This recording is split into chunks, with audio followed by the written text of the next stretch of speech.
At 5 o'clock on the morning of June 22, 1944, Soviet guns opened fire across the Belarusian front as Operation Bagration began, and among them stood the M-30 122mm Howitzer, the weapon that would help destroy Army Group Center over the coming weeks.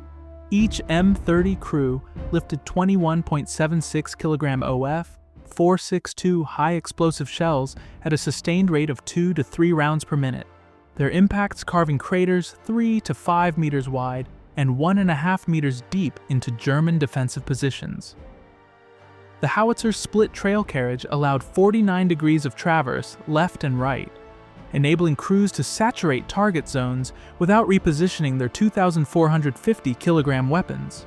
This opening barrage of Operation Bagration represented the culmination of 6 years of Soviet artillery development, from Fyodor Petrov's 1938 Design Bureau at Artillery Factory No. 9 in Sverdlovsk to the muddy killing fields before Berlin. If you're interested in how wars are actually decided by logistics, math, weapons, and doctrine, subscribe now, turn on notifications, and stay tuned for more in-depth World War II analysis.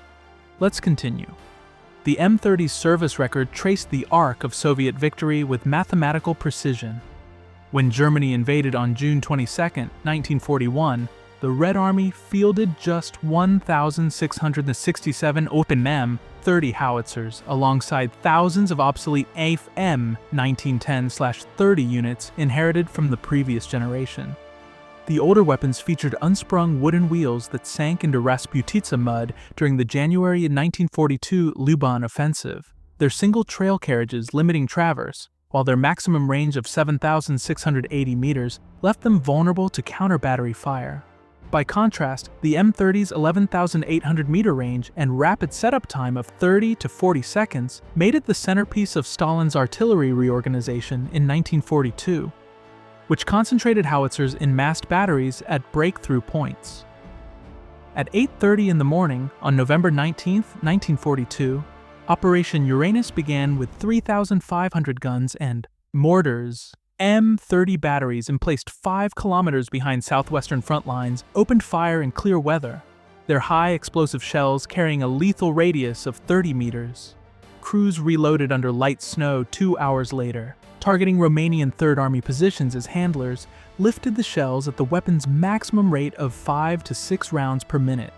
The M-30's elevation range of -3 to +63.5 degrees allowed plunging fire into trenches and direct fire against strong points from the same position. Mass production had begun in 1940 with 639 units. By Stalingrad, the howitzer had become the standard divisional artillery piece. Its 121.92mm bore and 2.800-meter barrel length would follow the Red Army westward for 32 months, from the banks of the Volga to the Reichstag's shattered halls. Soviet deep battle doctrine divided artillery into 4 functional categories. Suppression blinded enemy observation posts and command centers with sustained fire.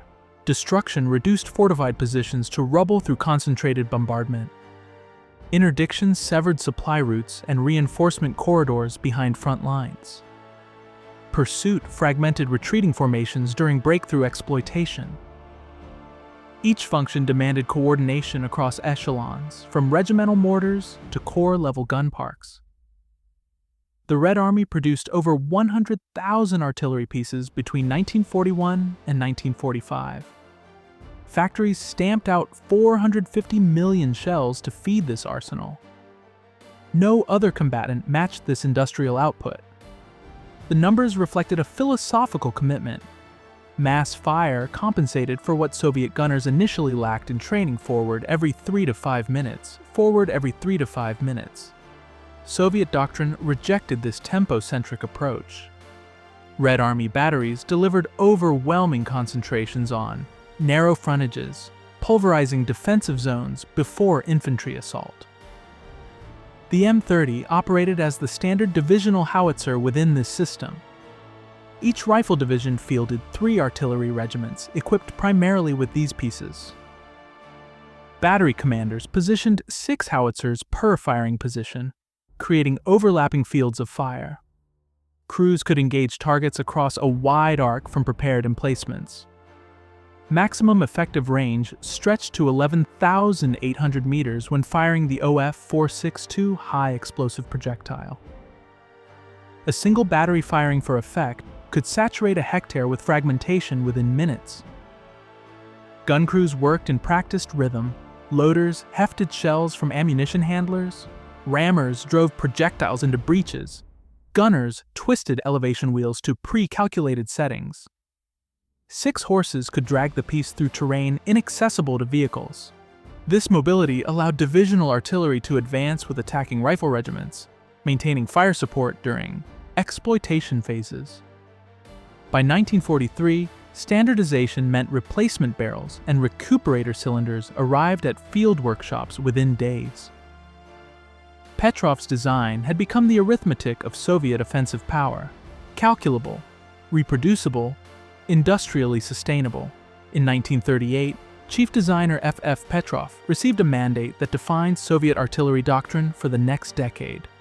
Create a howitzer capable of destroying reinforced defensive positions at ranges exceeding 8 kilometers while surviving the brutal extremes of Russian climate. The design specifications reflected battlefield mathematics translated into steel. Each shell, hurled to maximum ranges, detonated with a lethal radius, enough to shred infantry in open ground or collapse wooden fortifications. Crews trained to sustain fire rates, meaning a standard 6-gun battery could deliver 780 kilograms of explosive onto target areas every 60 seconds, a drumbeat of destruction that pulverized defensive lines. The M-30's 122mm caliber struck the optimal balance, heavy enough to crater earth and splinter concrete, light enough for 8-man crews to maneuver the weapon across mud, snow, and frozen steppe. Production numbers told the story of Soviet industrial commitment. By war's end, factories had assembled approximately 19,266 M-30 howitzers, dwarfing Germany's 6,900 LFH-18 field howitzers, a quantitative advantage that translated directly into artillery density on critical sectors. During Operation Bagration's opening barrage, Soviet forces concentrated massive artillery support across a 700-kilometer front, a steel curtain made possible by mass production reaching over 1,000 units monthly at peak output in 1944. The year's total production hit 3,485 units, feeding the insatiable appetite of fronts stretching from the Baltic to the Black Sea. Petrov's engineering philosophy prioritized robustness over elegance. The M-30 featured over-engineered components designed for abuse, barrels that functioned at temperatures ranging from -40 Celsius during the Korsun-Cherkasy encirclement in January 1944 to the scorching heat of summer offensives. Split trails absorbed recoil forces through thousands of firing cycles, while the simple screw-type breech mechanism resisted jamming from mud, ice, and propellant residue. Service life exceeded 10,000 rounds, a testament to metallurgical quality and conservative stress tolerances that kept guns operational through extended campaigns. Gun shields protected crews from shrapnel, their frontal armor dented but functional after German counter-battery strikes near Vitebsk. Mobility matched firepower. Trucks towed the howitzer at 50 kilometers per hour on paved roads during the Vistula-Oder offensive in January 1945, while horse teams managed 35 kilometers per hour on dirt tracks. Setup time required just 90 seconds from travel to firing configuration, allowing batteries to displace and engage before enemy observers could vector. Counterfire. Frozen metal, burned bearskin. At 20 degrees below zero near Korsun-Cherkasy in winter 1943-44, loaders gripped shell casings through canvas gloves, each round massing nearly 22 kilograms of steel and explosive. The 8-man crew choreographed survival, gun commander atop the trail spades calling corrections. 2 loaders shuttling ammunition from caissons positioned 200 meters rearward through Rasputitsa mud that sucked at boots with each step. Breechman spinning the screw mechanism while gunner cranked elevation wheels, with fingers stiffening in Arctic air. 400 kilograms per man per hour. The mathematics of endurance measured in lifted shells, backs bent, breath crystallizing. Training required 6 to 8 weeks of basic artillery school before assignment to line regiments, where crews learned the howitzer operated functionally at 40 below, barrels contracting in cold, propellant charges adjusted nightly as temperatures plummeted. Counter-battery fire complicated the equation. German guns ranged Soviet positions during breakthrough operations, forcing crews to work under incoming steel. Casualty rates ran lower than anti-tank gunners drawing direct fire at 400 meters. Yet attrition accumulated through sustained offensive phases, when ammunition resupply dictated operational tempo. The 1,244th Artillery Regiment Battery at Korsun-Cherkasy fired continuously until shells ran dry, loaders crossing open snowfields during night resupply, while rounds impacted forward positions. Rasputitsa transformed march gunnery into physical torture. Wheels sank axle deep, trails disappeared in mud, requiring repositioning every dozen salvos. Shell casings slipped from gloved hands coated in freezing slurry, mixing earth and propellant residue. Crews developed calluses on palms, hearing loss from muzzle blast, frostbite on exposed cheeks during winter barrages. The piece demanded ritual. Swab the bore between fire. Missions: check recoil cylinders for hydraulic leaks. Clear ice from elevating gears. Wipe condensation from sights. Gun shields deflected shrapnel, but not concussive waves, when German 150mm shells detonated 30 paces distant, showering crews with frozen dirt clods and metal fragments. Ammunition handlers learned to estimate shell weight by muscle memory, judging propellant charge bags by feel in darkness when caissons arrived after midnight. The howitzer consumed men and munitions at industrial scale. Batteries maintained operational tempo through crew rotation, replacements arriving from reserve regiments to fill gaps opened by counterfire or frostbite evacuations. Korsun-Cherkasy proved the constraint, not German resistance, but ammunition trucks bogged in bottomless mud, supply columns stranded kilometers behind firing lines.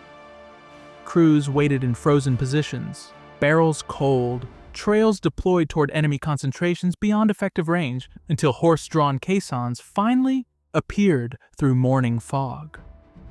November 1942 marked the operational debut of deep artillery doctrine.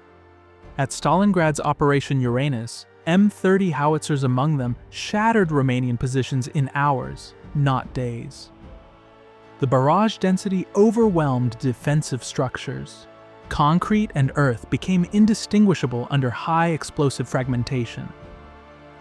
Romanian lines collapsed before infantry crossed no man's land. This was mathematics. Concentration of fire equaled breakthrough. Kursk in July 1943 escalated the formula. Soviet artillery massed 20,000 guns, achieving densities of 35 to 40 tubes per kilometer along defensive sectors. The M-30's caliber fired shells at sustained rates, barrels heating to touch prohibitive temperatures. When German armor stalled, Soviet gunners transitioned from defensive suppression to offensive preparation. The doctrine proved flexible. Artillery supported defense, then enabled attack, no pause between phases. Operation Bagration in summer 1944 demonstrated analysis revealed artillery inflicted. Analysis revealed artillery inflicted 60 to 70% of German casualties across the Eastern Front. Not tanks, not aircraft. Tube artillery firing from concealed positions kilometers behind advancing infantry. The M-30, crewed by 8 men, became the arithmetic engine of Soviet victory. Silo Heights, on April 16, 1945, at 0300 hours, brought apocalyptic refinement. 9,000 guns of the 1st Belarusian front lined a 44-kilometer front, one tube every 4.9 meters. 143 searchlights illuminated smoke and dust, turning night into theatrical unreality. M-30 crews fired their basic ammunition loads twice before 0600 hours, resupply wagons churning through mud under overcast skies. German survivors described not fear, but dissolution, the loss of self under preparation fire, personality fragmenting with each detonation. Sustained fire from guns positioned mere meters apart created overlapping blast waves, pressure differentials, collapsing eardrums, and rational thought simultaneously.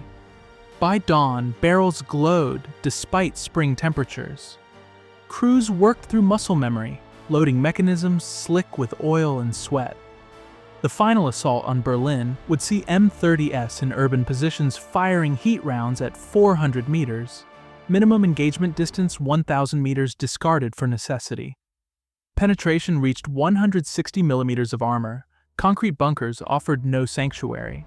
The Doctrine had consumed geography itself. What began at 5 o'clock on that June morning in 1944, with Soviet guns opening fire, ended here in Berlin's rubble, with Army Group Center destroyed over the summer months, and the Reich collapsing under the same arithmetic of massed fire. If you enjoyed this story, hit subscribe for more World War II historical deep dives every week. Thanks for watching.